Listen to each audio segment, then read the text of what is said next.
James Holder, IFL TV, MTK Global. With me, I've got WBO middleweight champion, none other than Billy Joe Saunders. What are you playing at? Hold that phone. I'm just going to, because you can take a picture while I'm chatting to you.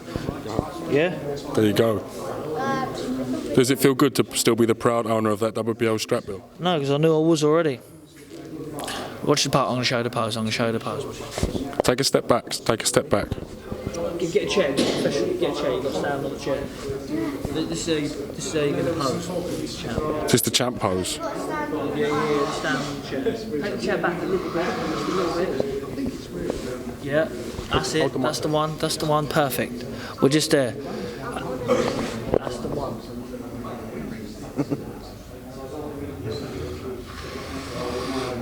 See that? That's champ swag. For those that don't know, Billy Joe Saunders just taught my little boy how to pose for a champ-like picture. I'll show you some pictures later. You're showing him no pictures. I'm showing him. No, sit back. Look, I don't care about your battery. There's charges here somewhere. Come in, interview Jim. She's Jimmy Dooley here. Come here, Jim. Come in. Come in, Jim. Just come in. I want you in here. I want you in here. Come here. I want you in here. Jim, come in here. Jimmy A.K. Dooley here. All right, Jim, how you doing? Not bad about you? He's the biggest burglar in Arlo. Nah, he's robbed people his whole life before he boxed. Yeah, go on. Yeah, I mean, pure message to the doubters that didn't think you'd come back with that WBO strap. Punch-perfect performance against David Lemieux. How would you assess it in your own words? Look, I think that's you know, people, a lot of doubt there was. People, I was going to get knocked out, this was going to happen, but the reality of it all is that I knew what was going to happen. I knew that I'd outbox him, and the element of me thinking I was going to get robbed alone brought that extra bit out.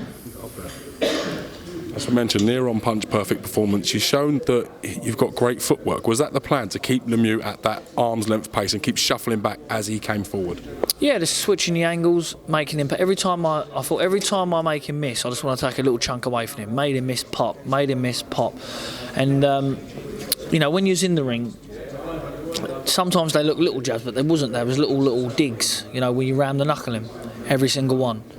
After the fight, he came walking down, and the lads see him. They said he looked like the Elephant Man. So, you know, he's not used to getting it, is he? He used to got a bit of a battering by Golovkin, but that was about it. He got another battering the other night. Straight after the fight, what was you saying about Golovkin in the ring? We could only hear a little bit of the transmission. What was going through your mind? What was your thought process? All I want to fight now is Golovkin, because he's the unbeatable man. He called me a joke before, and I turned up at the press conference like a joke. Yep, but I'm not a joke now. I'm fit. I'm in shape. I'm ready. I'll be ready to go if one of them got injured in May. I'll be ready to go. So, you know, it's one of them things. I'm ready to go. I want the fight. I want to prove that. I want to see who the best is, because imagine walking away with every single title. That's just something that probably 10 people on the universe can say. Would you say? Is it 10? How many undisputed champions who hold every single belt would you say? Probably less than 10. Less than 10, and that's on the whole complete universe. So imagine being one of them, and I've got a chance. To be one of them. So that'd be unbelievable achievement for me to do, from being a little jibbo and a gypsy site to that. How influential was Tyson Fury being there, coming over? When you looked over and you've got a 6'9" former unified heavyweight world champion wearing a chinchilla jacket, how inspirational was that for you and your mindset? He looked like a pimp, didn't he? He looked like a white Don King.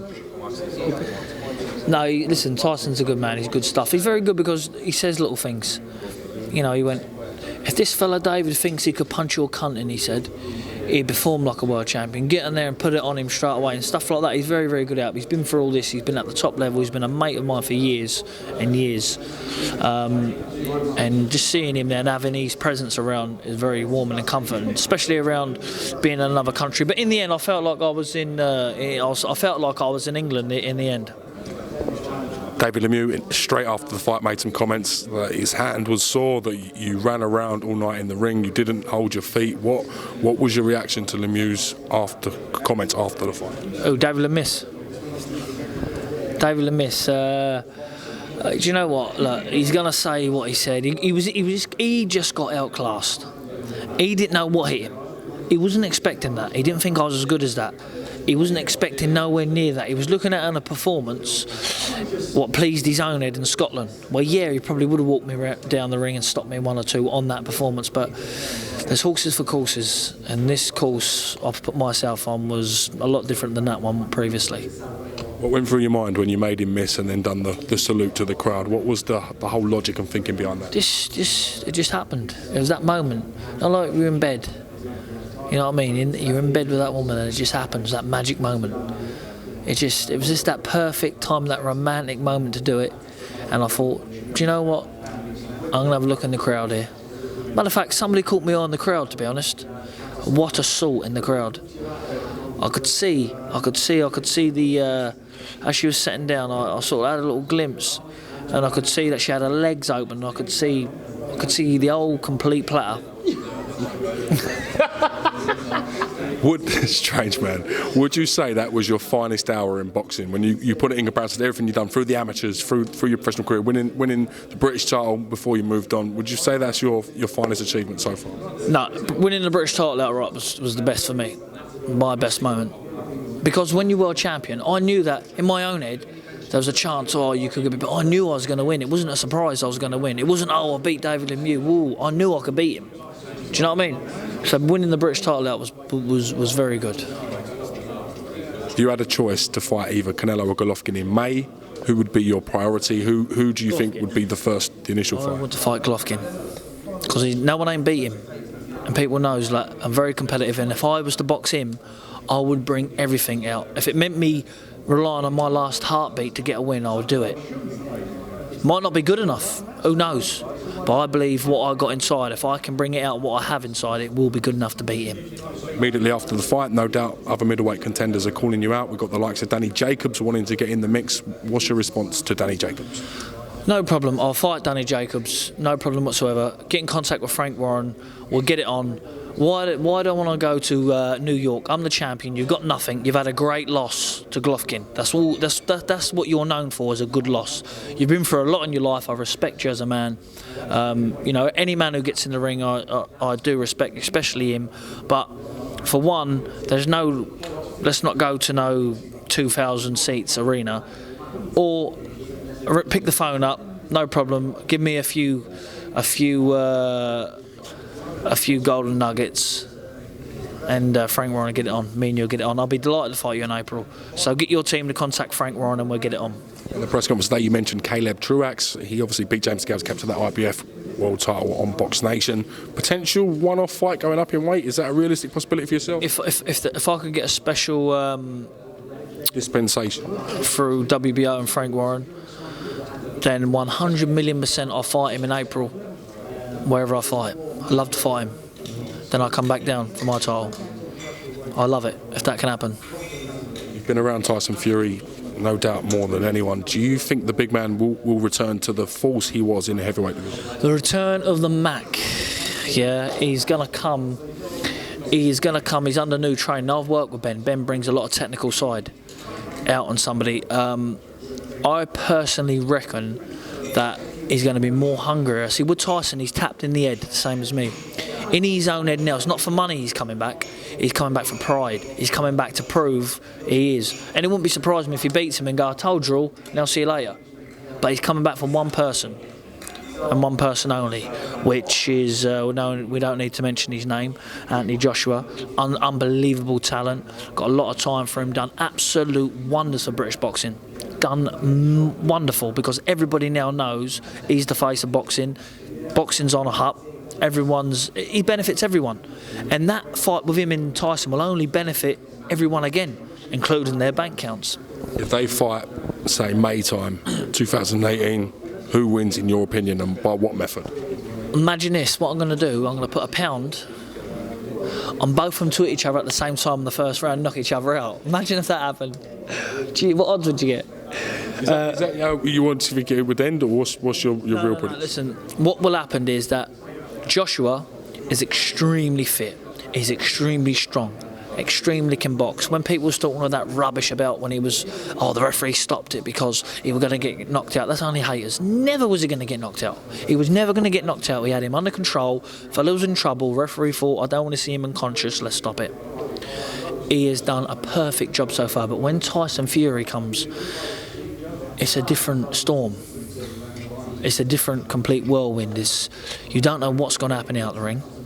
You don't know how Joshua... Could Joshua be mentally beaten out the ring before he even enters it? We don't know that. Joshua's a clean-cut person. He abides by the rules. With Tyson, he's the villain. You know, he comes through. But when you get in the ring with Tyson and you see what he does... He came to Spain at 27 stone. And he was faster than me. And it was disgusting, really. It was disgusting. I was disgusted. He were in the pads, and we was on pads, both of us, and he was faster than me. And when he gets in that ring, you don't know what he's going to... See, I say this to Tyson all the time. Tyson Fury has got that much talent that he don't know, but he don't know what he's going to do himself.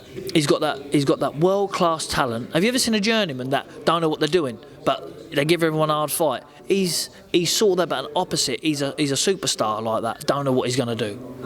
So he could hit you with a jab, turn around. He might even come out and box southpaw for 5 rounds, just as good as he do orthodox. He just brings something else to the table that I believe no other heavyweight can. And he's got the heart of an absolute lion, and he's got a good chin. So that fight would be worth that. If they said to you, Billy Joe, right, let's wind the clocks forward, it's £10,000 a seat now, give it, and the fight's tomorrow, I'll go, yeah, here's my 10 there, let's get it on tomorrow.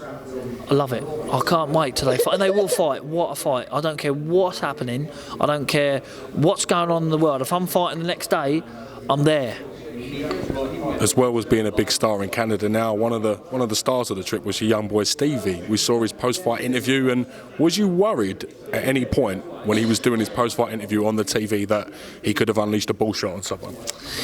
No, I was never worried at all about that. I was never worried at all. I was just worried, listen, it's a dangerous game. And I said to him, Steve, I said, tonight, I said, if you see your dad up the floor, laying on that floor, don't cry, don't get worried. I said, just sit there, don't worry, because I'll get up. He went, well, you're not going up the floor, are you? He said, if you lose, Dad, I won't love you.